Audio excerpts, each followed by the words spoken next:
Video شروع کرنے سے پہلے آپ سب دوستوں سے گزارش ہے کہ اگر ہماری ویڈیو آپ کو اچھی لگے تو پلیز اسے لائک اور شیئر ضرور کیجیے گا، اور پلیز اس چینل کو سبسکرائب کر دیں اور بیل آئیکن کو دبا دیں تاکہ آنے والی تمام ویڈیو سب سے پہلے آپ تک پہنچ سکیں۔ شکریہ۔ بہت عرصہ پہلے کی بات ہے کہ ایک گاؤں میں رات کے وقت ایک عورت سارے گاؤں کا چکر لگاتی تھی، اور اس کو کوئی مرد مل جاتا اسے زندہ نہیں چھوڑتی تھی۔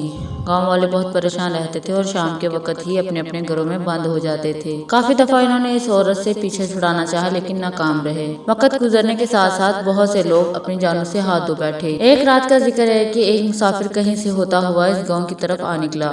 وہ یہ دیکھ کر حیران رہ گیا کہ ابھی شام کا وقت قریب ہے اور لوگ اپنے اپنے گھروں کو جا رہے ہیں۔ مسافر نے ایک دو بندوں سے بات کرنا چاہی مگر اس وقت کوئی بات سننے کے لیے تیار نہ تھا۔ مجبور ہو کر وہ مسجد کی طرف چل دیا۔ مسجد میں امام صاحب بیٹھے ہوئے تھے۔ مسافر نے سلام کیا تو امام مسجد نے اس کا گرم جوشی سے استقبال کیا اور اسے مسجد کا دروازہ بند کرنے کو کہا۔ مسافر دروازہ بند کر کے امام مسجد کے پاس بیٹھ گیا۔ اس سے پہلے وہ کچھ پوچھتا امام صاحب نے کہا، مجھے پتا ہے بیٹا تم کیا پوچھنا چاہتے ہو، سب بتاؤں گا، پہلے کھانا کھا لیں۔ کھانے سے فارغ ہو کر مسافر بات سننے کو بےتاب تھا۔ امام صاحب نے بات شروع کی۔ کچھ وقت پہلے اس گاؤں میں ایک لڑکی رہتی تھی۔ اس کے ماں باپ بہت غریب تھے۔ اس کے ساتھ کوئی بھی تعلق نہیں رکھتا تھا۔ لڑکی کی شادی کی عمر ہو چکی تھی لیکن کوئی اسے اپنانے کو تیار نہیں تھا کیونکہ اس کے ماں باپ اس کے لیے جہیز کا بندوبست نہیں کر سکتے تھے۔ باپ جو کماتا وہ 2 وقت کی روٹی کھا لیتے۔ اس لڑکی کی عمر کی سب بچیوں کی شادی ہو گئی تھی۔ وقت گزرنے لگا، وہ لڑکی احساس کمتری کا شکار ہوتی رہی۔ اب اس کی نہ تو کوئی دوست تھی نہ وہ کسی سے ملتی، بس ہر وقت اپنے آپ سے باتیں کرتی رہتی۔ لوگ کہنے لگے راجے کی بیٹی پاگل ہو گئی، کوئی کہتا راجے کی بیٹی پہ بھوتوں کا سایہ ہو چکا ہے۔ یہ باتیں سن سن کر اس کے باپ کو دل کا دورہ پڑ گیا اور وہ چل بسا۔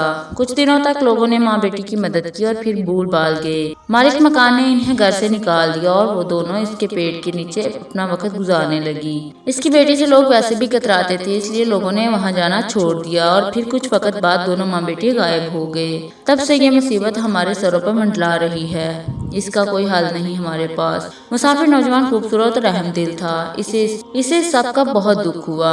اس نے دل میں ٹھان لی کہ اب اس بات کی گرہ تک جائے گا۔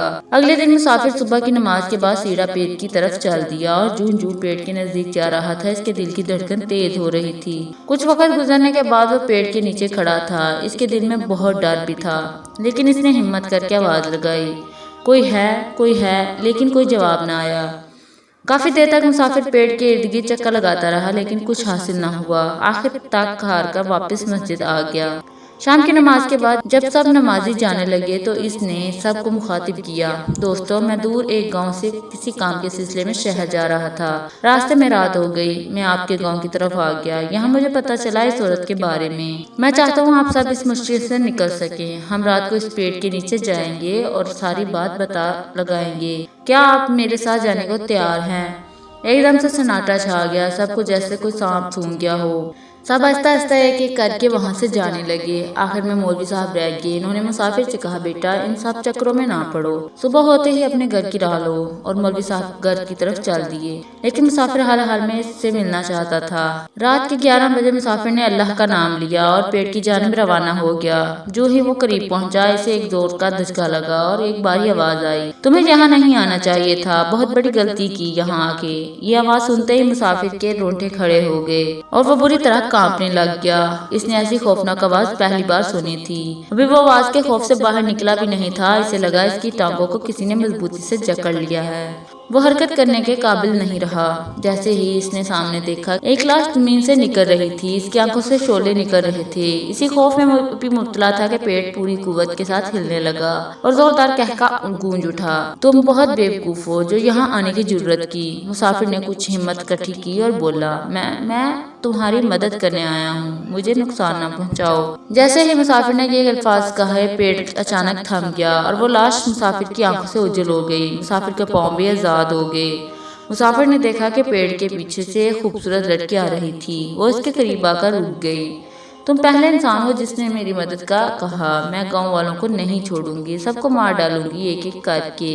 اتنے میں گاؤں والے بھی وہاں آ گئے کیونکہ مولوی صاحب نے انہیں یہ احساس دلایا کہ مسافر جو اس گاؤں کا